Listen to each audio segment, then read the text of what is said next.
Au chapitre 15 du livre de Job, versets 16 à 17, Eliphaz prend à nouveau la parole, et c'est pour accuser Job de n'avoir point de crainte de Dieu et d'anéantir la piété. Ses paroles même le condamnent, ses lèvres déposent contre lui. Eliphaz emploie même le sarcasme avec le malheureux que l'épreuve accable. Versets 1 à 6, es-tu né le premier des hommes? As-tu été enfanté avant les collines? As-tu reçu les confidences de Dieu? As-tu dérobé la sagesse à ton profit? Que sais-tu que nous ne sachions pas? Quelle connaissance as-tu que nous n'ayons pas? Il y a parmi nous des cheveux blancs, des vieillards. Eliphaz paraît croire que la vieillesse implique nécessairement la sagesse. Job s'imaginerait-il qu'il en sait plus sur Dieu que ses amis, plus que nous? Ce nous se trouve dans toutes les histoires humaines. Il ne nous suit pas, disent les disciples à Jésus, bien des années plus tard. La tradition, l'âge, la majorité, cela a bien quelques valeurs, quelques poids. T'imaginerais-tu prévaloir contre nous tous? Où ton cœur t'entraîne-t-il? Quoi?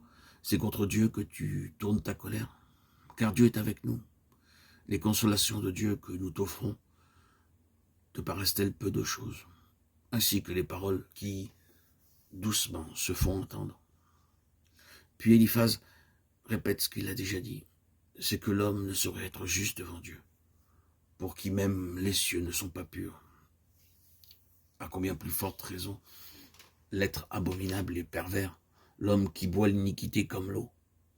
C'est ici l'écho de paroles déjà dites, suggérées à Eliphaz, par un esprit au cours d'une vision nocturne. Nous avons ici la preuve que les visions d'origine satanique n'entraînent pas l'affranchissement de la puissance du péché. Mais lorsque le Saint-Esprit révèle la vérité, c'est dans le but de délivrer le pécheur de cette servitude. De plus, remarquons que Satan emploiera volontiers une demi-vérité pour aveugler ce qu'il retient captif. Il est tout à fait satisfait qu'Eliphaz croie à l'entière corruption de l'homme tombé, si cela peut l'engager à y demeurer et à continuer de boire l'iniquité comme de l'eau. Le message de l'Évangile, ce qu'il offre pour l'homme déchu, c'est de faire de lui une nouvelle créature. L'homme est invité à prendre sa place en Christ sur la croix, à dépouiller le vieil homme qui est corrompu et à revêtir l'homme nouveau, créé dans la justice et la sainteté.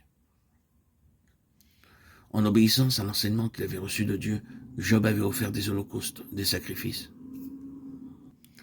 Il savait de quelle manière il pouvait s'approcher de Dieu, bien qu'il aurait été incapable de le dire dans le langage du Nouveau Testament. Ce que Job dit prouve qu'il sait bien ce qu'il est de par sa nature. Mais il sait aussi qu'il avait accès auprès de Dieu.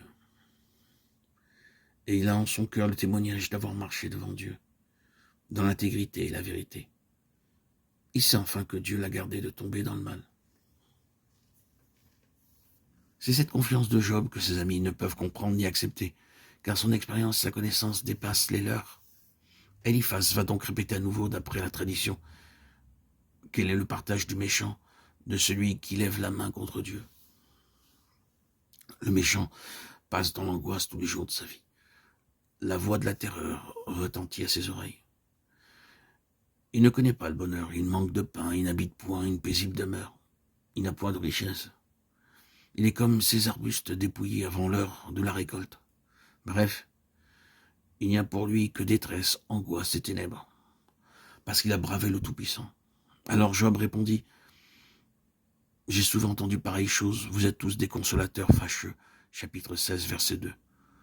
Pauvres consolateurs, en vérité, que ces hommes, pour leur ami dans la fournaise de l'affliction.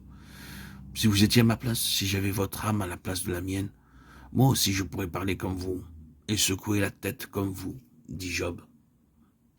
Il est facile, lorsqu'on n'est pas soi-même dans la fournaise, de discourir sur les souffrances des malheureux. Psaume 69, 27.